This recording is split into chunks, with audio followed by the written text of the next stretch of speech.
Welcome to Partners in Pancreatic Cancer. My name is Jill Lacy, and I'm a medical oncologist at Yale School of Medicine and the Smilow Cancer Center, where my practice is focused on GI malignancies. I'm often asked if radiation treatment plays a role in the treatment of pancreatic cancer. Although we've been using radiotherapy for decades in this disease, its role in specific settings continues to evolve, and studies are ongoing to define when and how to use radiotherapy in pancreatic cancer. There are three clinical settings in which radiotherapy is often used: in the postoperative adjuvant setting, in patients with locally advanced unresectable disease, and in patients with borderline resectable disease. In the adjuvant setting, the administration of radiotherapy with concurrent 5-FU had been a routine practice in the United States since the mid-1980s. This was based on the GI tumor study group trial that demonstrated survival benefit with radiation with 5-FU compared to observation. However, the more recent and much larger European study, widely known as ESPAC, published in 2004 in the New England Journal of Medicine, failed to demonstrate a survival benefit of adjuvant radiotherapy, while it did demonstrate a survival benefit with adjuvant fluoropyrimidine, in this case 5-FU alone. ESPAC was arguably a flawed study with respect to radiotherapy technique and possibly design, and the results have not been universally accepted, although certainly they have influenced practice.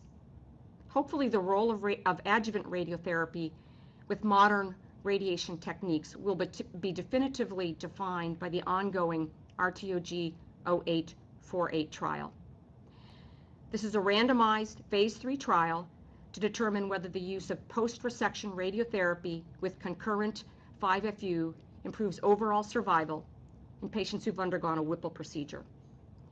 Patients are eligible for randomization to radiotherapy versus observation if they are without evidence of disease progression after completing a full course of standard adjuvant gemcitabine.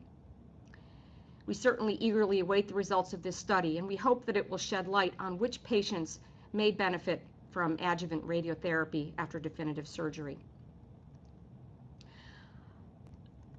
We often use radiotherapy as well in patients with locally advanced unresectable pancreatic cancer. So these are patients who have non-metastatic disease but are unresectable due to invasion into adjacent vascular structures, and this is about a third of all patients with pancreas cancer.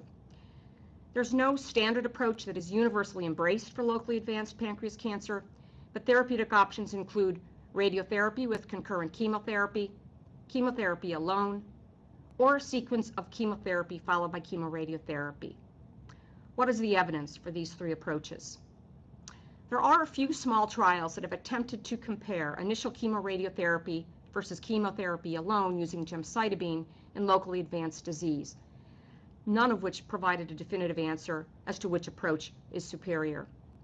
However, two meta-analyses addressing this question came to the same conclusion, that there was no survival benefit but increased toxicity with initial chemoradiotherapy compared to initial chemotherapy with gemcitabine in locally advanced pancreas cancer. But how about the sequence of initial chemotherapy followed by chemoradiotherapy?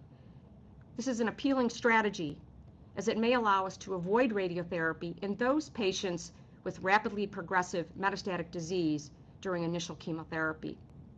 This approach is supported by retrospective series, but the one prospective randomized trial, LAP07, that addressed this question failed to show benefit of chemoradiotherapy after initial chemotherapy with gemcitabine. In LAP07, patients with locally advanced disease received 4 months of gemcitabine with or without erlotinib, and then those patients with non-progressing disease were randomized to continue systemic chemotherapy or to undergo external beam radiotherapy to 54 gray with capecitabine.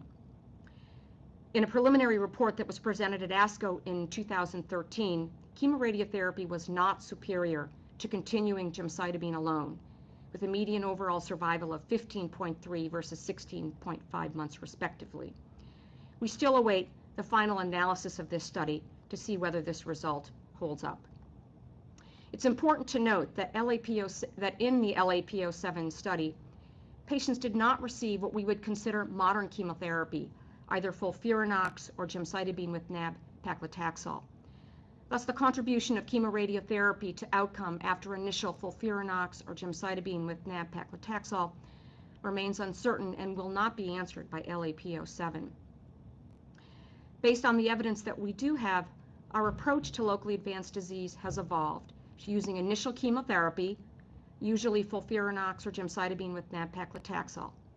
And for those who do not develop metastatic disease, we do consider chemoradiotherapy, although continuing chemotherapy is also appropriate and is supported by the LAP07 study.